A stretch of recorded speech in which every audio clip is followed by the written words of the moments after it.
ರವೀಂದ್ರನಾಥ್ ಟ್ಯಾಗೂರ್ ಮೇ 7, 1861ರಂದು ಕೋಲ್ಕತ್ತಾದ ಟ್ಯಾಗೂರ್ ಕುಟುಂಬದ ಪೂರ್ವಜರ ಮನೆಯಾದ ಜೋರಾಸಂಕೋ ಭವನದಲ್ಲಿ ದೇಬೇಂದ್ರನಾಥ್ ಟ್ಯಾಗೂರ್ ಮತ್ತು ಶಾರದಾ ದೇವಿ ದಂಪತಿಗಳಿಗೆ ಜನಿಸಿದರು. ಅವರ ಒಡಹುಟ್ಟಿದವರಲ್ಲಿ ಅವರು ಕಿರಿಯರು. ಅವರು ಚಿಕ್ಕವರಿದ್ದಾಗ ತಾಯಿಯನ್ನು ಕಳೆದುಕೊಂಡರು. ಅವರ ತಂದೆ ಹೆಚ್ಚು ಪ್ರವಾಸ ಮಾಡುತ್ತಿದ್ದರು. ಆದ್ದರಿಂದ ಅವರನ್ನು ಹೆಚ್ಚಾಗಿ ಅವರ ಸೇವಕರು ಮತ್ತು ಸೇವಕಿಯರು ಬೆಳೆಸಿದರು. ಬಹಳ ಚಿಕ್ಕ ವಯಸ್ಸಿನಲ್ಲಿ ಅವರು ಬಂಗಾಳ ನವೋದಯದ ಭಾಗವಾಗಿದ್ದರು ಮತ್ತು ಅವರ ಕುಟುಂಬವು ಅದರಲ್ಲಿ ಸಕ್ರಿಯವಾಗಿ ಭಾಗವಹಿಸಿತು.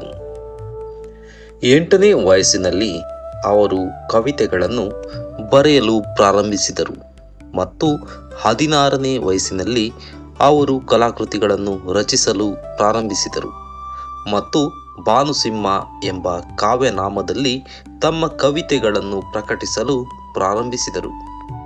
1877ರಲ್ಲಿ ಅವರು ಭಿಕಾರಿಣಿ ಎಂಬ ಸಣ್ಣ ಕಥೆಯನ್ನು ಮತ್ತು 1882ರಲ್ಲಿ ಸಂಧ್ಯಾ ಸಂಗೀತ ಎಂಬ ಕವನ ಸಂಕಲನವನ್ನು ಬರೆದರು.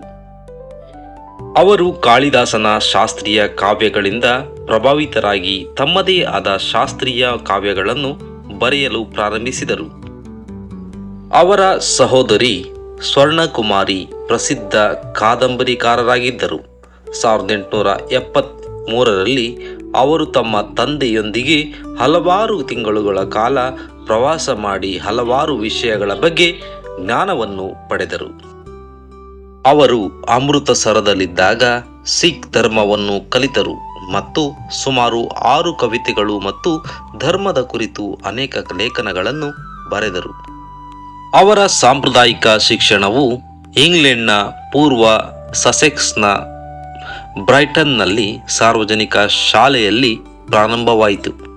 1878ರಲ್ಲಿ ಅವರು ತಮ್ಮ ತಂದೆಯ ಆಸೆಯನ್ನು ಪೂರೈಸಲು ಬ್ಯಾರಿಸ್ಟರ್ ಆಗಲು ಇಂಗ್ಲೆಂಡ್ಗೆ ಹೋದರು. ಅವರಿಗೆ ಶಾಲಾ ಕಲಿಕೆಯಲ್ಲಿ ಹೆಚ್ಚು ಆಸಕ್ತಿ ಇರಲಿಲ್ಲ ಮತ್ತು ನಂತರ ಅವರು ಕಾನೂನು ಕಲಿಯಲು ಲಂಡನ್ನ ಯೂನಿವರ್ಸಿಟಿ ಕಾಲೇಜಿಗೆ ಸೇರಿದರು. ಆದರೆ ಅವರು ಅದನ್ನು ಕೈಬಿಟ್ಟು ಶೇಕ್ಸ್ಪಿಯರ್ನ ವಿವಿಧ ಕೃತಿಗಳನ್ನು ಸ್ವಂತವಾಗಿ ಕಲಿತರು. ಅವರು ಇಂಗ್ಲಿಷ್, ಐರಿಷ್ ಮತ್ತು ಸ್ಕಾಟಿಷ್ ಸಾಹಿತ್ಯ ಮತ್ತು ಸಂಗೀತದ ಸಾರವನ್ನು ಸಹ ಕಲಿತರು. ಅವರು ಭಾರತಕ್ಕೆ ಮರಳಿದರು ಮತ್ತು ಮೃಣಾಲಿನಿ ದೇವಿಯನ್ನು ವಿವಾಹವಾದರು. ಅವರ ತಂದೆ ಧ್ಯಾನಕ್ಕಾಗಿ ಒಂದು ದೊಡ್ಡ ಭೂಮಿಯನ್ನು ಖರೀದಿಸಿ ಅದಕ್ಕೆ ಶಾಂತಿನಿಕೇತನ ಎಂದು ಹೆಸರಿಸಿದರು. 1863ರಲ್ಲಿ ದೇಬೇಂದ್ರನಾಥ್ ಟ್ಯಾಗೂರ್ ಆಶ್ರಮವನ್ನು ಸ್ಥಾಪಿಸಿದರು. 1901ರಲ್ಲಿ ರವೀಂದ್ರನಾಥ್ ಟ್ಯಾಗೂರ್ ಒಂದು ತೆರೆದ ಶಾಲೆಯನ್ನು ಸ್ಥಾಪಿಸಿದರು.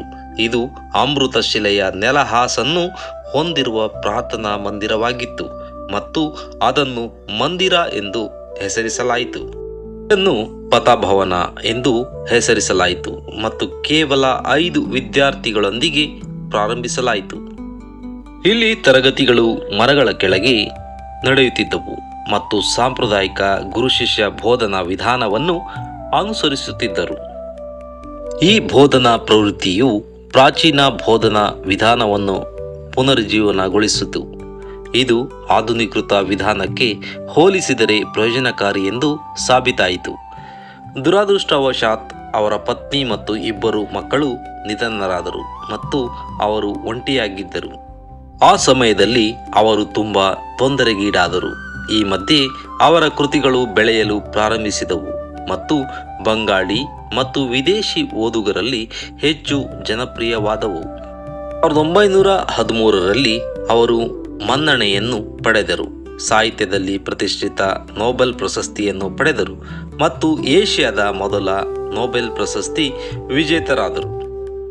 ಶಾಂತಿನಿಕೇತನವು ಈಗ ಪಶ್ಚಿಮ ಬಂಗಾಳದ ಪ್ರಸಿದ್ಧ ವಿಶ್ವವಿದ್ಯಾಲಯ ಪಟ್ಟಣವಾಗಿದೆ. ಅವರು ಪಶ್ಚಿಮ ಬಂಗಾಳದಲ್ಲಿ ವಿಶ್ವಭಾರತಿ ವಿಶ್ವವಿದ್ಯಾಲಯವನ್ನು ಸ್ಥಾಪಿಸಿದರು. ಇದು 2 ಕ್ಯಾಂಪಸ್ಗಳನ್ನು ಒಳಗೊಂಡಿದೆ, ಒಂದು ಶಾಂತಿನಿಕೇತನದಲ್ಲಿ ಮತ್ತು ಇನ್ನೊಂದು ಶ್ರೀನಿಕೇತನದಲ್ಲಿ. ಶ್ರೀನಿಕೇತನವು ಕೃಷಿ, ವಯಸ್ಕ ಶಿಕ್ಷಣ, ಗ್ರಾಮ, ಗುಡಿ ಕೈಗಾರಿಕೆಗಳು ಮತ್ತು ಕರಕುಶಲ ವಸ್ತುಗಳ ಮೇಲೆ ಕೇಂದ್ರೀಕರಿಸುತ್ತದೆ. ಸಾಹಿತ್ಯ ಕೃತಿಗಳು. ಜಪಜೋಗ್ 1929ರಲ್ಲಿ ಪ್ರಕಟವಾದ ಅವರ ಕಾದಂಬರಿಯು ವೈವಾಹಿಕ ಅತ್ಯಾಚಾರದ ಬಗ್ಗೆ ಒಂದು ಬಲವಾದ ನೋಟವನ್ನು ಹೊಂದಿದೆ. ನಸ್ತಾ ನಿಹರ್ 1901ರಲ್ಲಿ ಪ್ರಕಟವಾಯಿತು. ಈ ಕಾದಂಬರಿಯು ಸಂಬಂಧಗಳು ಮತ್ತು ಪ್ರೀತಿಯ ಬಗ್ಗೆ ಪ್ರತಿಫಲಿತ ಮತ್ತು ಪ್ರತಿಫಲಿತವಲ್ಲದ ಎರಡು. ಘರೆ ಬೈರೆ 1916ರಲ್ಲಿ ಪ್ರಕಟವಾಯಿತು. ಇದು ತನ್ನ ಮನೆಯೊಳಗೆ ಸೀಮಿತವಾಗಿರುವ ವಿವಾಹಿತ ಮಹಿಳೆ ತನ್ನದೇ ಆದ ಗುರುತನ್ನು ಕಂಡುಕೊಳ್ಳಲು ಪ್ರಯತ್ನಿಸುವುದರ ಕುರಿತಾದ ಕಥೆಯಾಗಿದೆ. ಗೋರಾ 1880ರ ದಶಕದಲ್ಲಿ ಇದು ಧರ್ಮ, ಲಿಂಗ, ಸ್ತ್ರೀವಾದ ಮತ್ತು ಆಧುನಿಕತೆಯ ವಿರುದ್ಧ ಸಂಪ್ರದಾಯದಂತಹ ಹಲವಾರು ವಿಷಯಗಳನ್ನು ನಿಭಾಯಿಸುವ ವಿಸ್ತಾರವಾದ, ಸಮಗ್ರ ಮತ್ತು ಅತ್ಯಂತ ಪ್ರಸ್ತುತವಾದ ಕಾದಂಬರಿಯಾಗಿದೆ. ಚೋಕೇರ್ ಬಾಲಿ 1903ರಲ್ಲಿ ಸಂಬಂಧಗಳ ವಿವಿಧ ಅಂಶಗಳನ್ನು ಒಳಗೊಂಡಿರುವ ಕಾದಂಬರಿ. ಅವರ ಸಣ್ಣ ಕಥೆಗಳು ಭಿಕಾರಿಣಿ, ಕಾಬೂಲಿವಾಲಾ, ಕ್ಷುದಿತ ಪಾಷಾಣ್, ಆಟೋಡ್ಜ, ಹೈಮಂತಿ ಮತ್ತು ಮುಸಲ್ಮಾನಿರ್ ಗೋಲ್ಪೋ ಇತ್ಯಾದಿ. ಪದ್ಯಗಳು ಬಾಲಕ, ಪುರೋಬಿ, ಸೋನಾರ್ ತೋರಿ ಮತ್ತು ಗೀತಾಂಜಲಿ.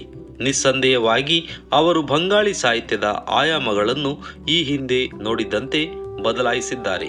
ಅನೇಕ ದೇಶಗಳು ಈ ದಂತಕಥೆಯ ಬರಹಗಾರರಿಗೆ ಗೌರವ ಸಲ್ಲಿಸಲು ಪ್ರತಿಮೆಗಳನ್ನು ಸಹ ನಿರ್ಮಿಸಿವೆ. ಸುಮಾರು 5 ವಸ್ತು ಸಂಗ್ರಹಾಲಯಗಳು ಟ್ಯಾಗೋರ್ಗೆ ಸಮರ್ಪಿತವಾಗಿವೆ. ಅವುಗಳಲ್ಲಿ 3 ಭಾರತದಲ್ಲಿ ಮತ್ತು ಉಳಿದ 2 ಬಾಂಗ್ಲಾದೇಶದಲ್ಲಿವೆ. ಅವರು ತಮ್ಮ ಕೊನೆಯ ವರ್ಷಗಳನ್ನು ತೀವ್ರ ನೋವಿನಲ್ಲಿ ಕಳೆದರು ಮತ್ತು 1937ರಲ್ಲಿಯೂ ಸಹ ಅವರು ಕೋಮಾ ಸ್ಥಿತಿಗೆ ತಲುಪಿದರು. ಬಹಳಷ್ಟು ನೋವು ಅನುಭವಿಸಿದ ನಂತರ ಅವರು ಆಗಸ್ಟ್ 7, 1941ರಂದು ಅವರು ಬೆಳೆದ ಜೋರಾಸಂಕೋ ಭವನದಲ್ಲಿ ನಿಧನರಾದರು.